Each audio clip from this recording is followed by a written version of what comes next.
Hey guys, welcome back to Eric Reacts with more of The Dragon Prince. This is episode 4, Bloodthirsty. Ugh, wonder what that's about. Anyway, I'm excited to see what happens next. I don't know if what they're gonna get into, but Rayla currently knows that the king is dead, and she hasn't told Calum or Ezrin, so that'll be interesting. And what happens to the throne? Who's ruling the kingdom of all the humans now? That'll be interesting to watch too, so let's get into it. Unbind yourself. Unbind thyself. Unbind all. Unbind all. Oh my god, they're having a staring contest or something. It is tradition to mourn fallen kings for 7 sunsets. You've not even given him one. I understand your concern, Opelli. But in a time of war, we must move forward.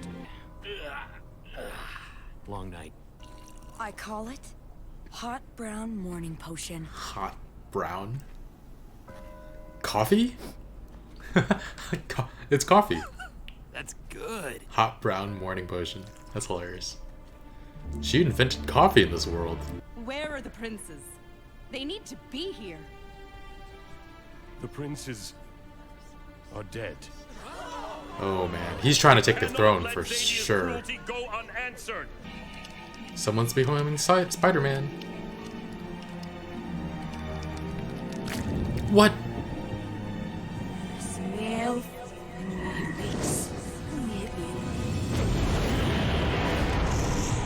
We don't even see the king's body though. Is it really the king's body down there?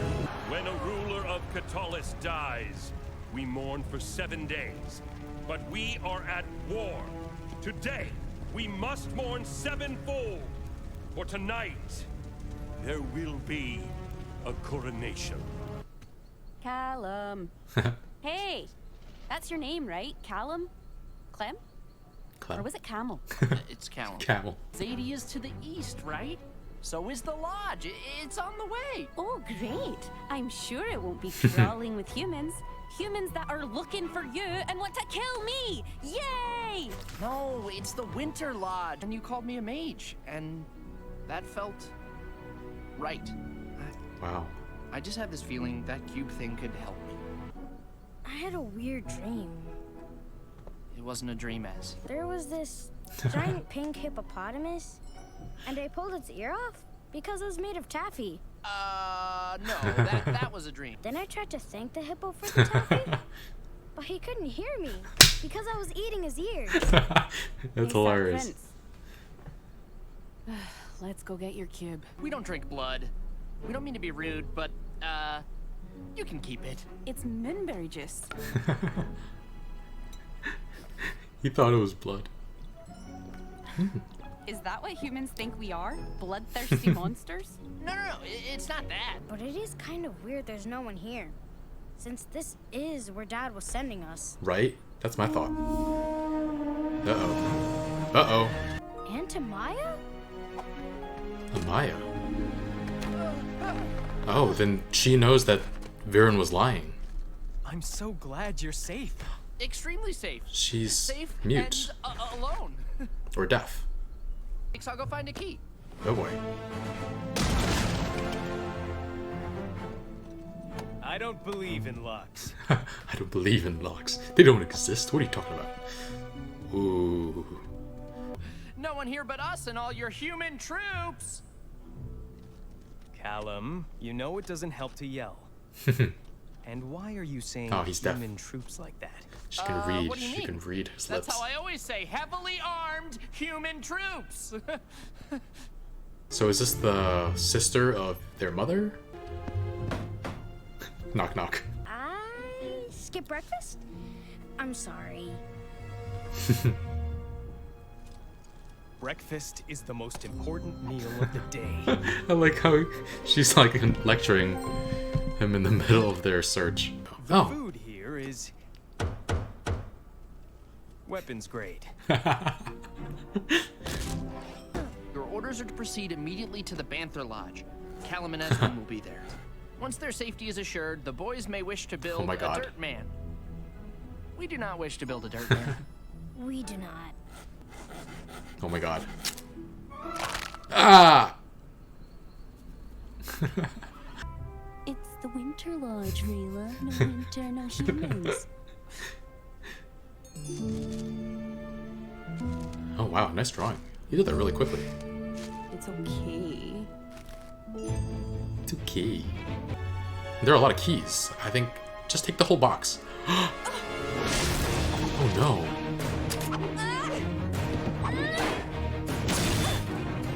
Oh no, oh no.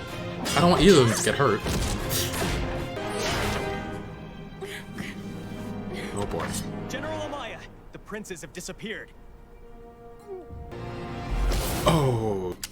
Careful with those. Wouldn't want to lose a finger.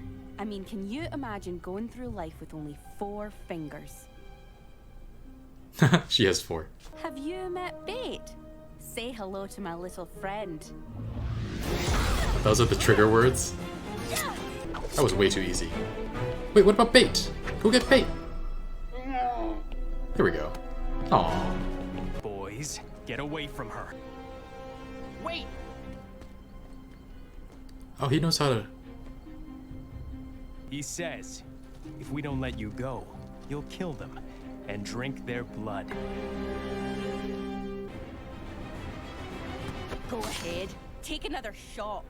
I'll end both of them in half a second. Move, humans. Ow! Was that really the best move? Making them think that Rayla is... unconvincingly, ow. Ugh, I don't think a boat. Just get in! Does she not like boats? Corvus! Corvus. Track them, but stay out of sight. When Uh-oh. you see an opportunity, free them. I can't believe it. She's gonna be I mad. can't believe you're such a jerk. Yeah. What? What's wrong? You called me a bloodthirsty monster. You have no idea how that feels. But I don't actually believe any of that. That doesn't I was just matter. trying to scare her. I thought she'd back down. Oh, that went well. They tried to kill me. I'm sorry. That's not what I meant to happen. It reacted.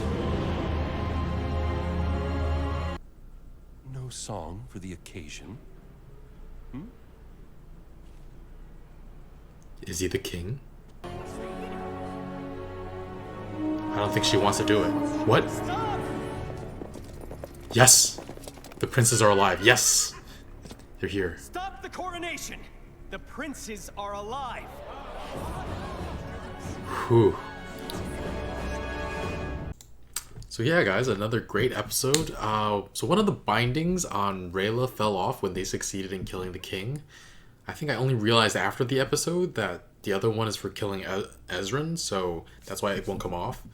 Does that mean it'll be with her forever? Like, she was like, unbindo. And then Bait and Rayla were having like a staring contest with each other, and Bait licks his eye. My headcanon is that his eyes were feeling dry, but he didn't want to lose the staring contest, so he just like lick, keep staring. So technically Rayla lost because she looked away.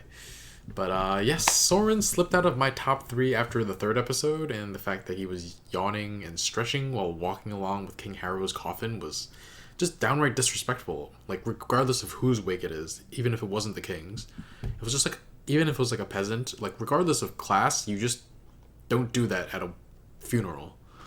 And yeah, I feel like Claudia and Soren both knew that Calum and Ezran were still alive because they weren't mourning them. I feel like they both would be really sad, but I mean that would mean that they were okay with their father grabbing power for himself and maybe supporting him doing that. Perhaps they think that he makes a better leader for humanity, but it's still hard to be on their side in that issue. I did love that Claudia gave Soren the hot brown morning potion. She basically invented coffee in this universe, which is hilarious. Yeah, the priestesses weren't on board with cremating Harrow just yet, but Viren orders Claudia to do it. I mean, I get how hard it is to defy your parents when you're young, especially in the public eye, and especially if you think that they are just and they are right. But while I've known that Claudia was using dark magic and in turn using the spirit or essence of magical creatures, it was still surprising to watch her like smush that spider and kill something. It was just, yeah, it was a little, you could see a little bit of the dark side. I just realized that perhaps Viren was trying to get rid of the body as fast as possible in case, because we didn't actually see the body there, so I don't know. I like that they did exposition about the primal stone and the primal sources with a sense of humor by having Rayla explain it to Calum. It's cool to learn that Calum apparently has one of the rarest and strongest forms of energy in the primal stone, but he has like no idea how to use it, and it's pretty lucky that he took it from Claudia. I'm sure there's a lot more he could do with the stone, he just doesn't know about it yet. Hopefully the box helps him out with it. But yeah, Rayla was so sarcastic about heading out to the lodge. Humans that are looking for you and want to kill me? Yay! That was really funny. And I totally understand where Calum is coming from, though, in his speech about not finding what it is that he's good at or meant to do. Because, I really understand, really connects with me. I'm not bad at everything like he claims he is, but I did struggle a lot with finding something that I want to do in life. And, he found out that he's good at something, and it's really something that he's gifted at. And it has to be so exciting for him, and I'm glad Rayla understood and indulged him by going to the lodge. Yeah, and I loved Ezran's dream about pulling off a pink hippo's ears because they were half taffy, and then he had to apologize. He was trying to thank the hippo, but the hippo couldn't hear him because Ezran was eating his taffy ears. Too bad the hippo couldn't read lips like Amaya can.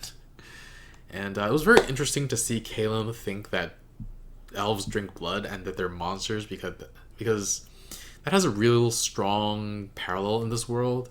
There are very hurtful stereotypes about race and gender identity, and particularly about black people and trans people, at least in the United States. I don't know how it is elsewhere. And yeah, they cause all types of problem in our world. Just people get murdered all the time.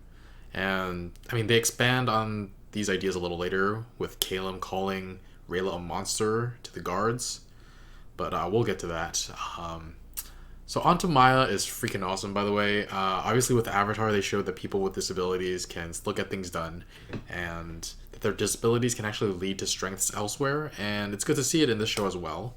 I felt like they handled Maya's disability really well with her signing everything, and having a translator who also signs, and as well as her ability to lip read. That's really interesting.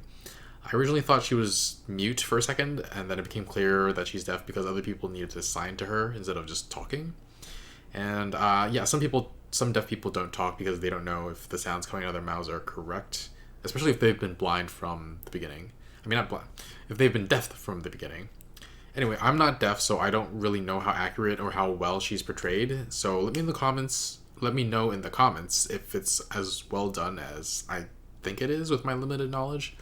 I liked how she kicked down the door to the lodge and was like, I don't believe in locks. That was good. And I do think that she's the sister of Calum's mother, given that her skin tone is much closer to Calum's than Ezran's. Anyway, it's really hilarious how Ezran tried to distract Amaya by saying he skipped breakfast. And it worked so well. Like, she was immediately scolding him for not eating, and then she gets food for him. She seems to have forgotten about the intruder for a while, too. But she's very nurturing, and it's great to see her in that role. Especially with Calum's mother gone. And I think Ezran's mother is gone too, right? Yeah, we have no mother figures in this series so far besides her. And when Rayla finally gets to the game room, she was so pissed at Calum. It was just like, it's the Winter Lodge, Rayla. No winter, no humans. And Calum drew a perfect representation of the game room, and she's still mad at him. She's like, it's okay. And then the battle between General Maya and Rayla was fantastic, because the writers made you fall in love with both of these characters really quickly, and you don't want either of them to get hurt. But it was super cool to see how much of a badass Maya is, because she took down one of the best Moonshadow elves. And she was about to kill Rayla too, but the other soldier came in to say that the princes were missing. And that part confused me a little bit, because I don't know how she heard the door opening, because it was like behind her. She couldn't see it. It was literally like right behind her. So I don't know how she knew the door opened and that the soldier was saying something. Like, maybe she saw the vibration of the door opening from behind her. Maybe she's developed a sixth sense on the battlefield because of her hearing loss, or because she's deaf.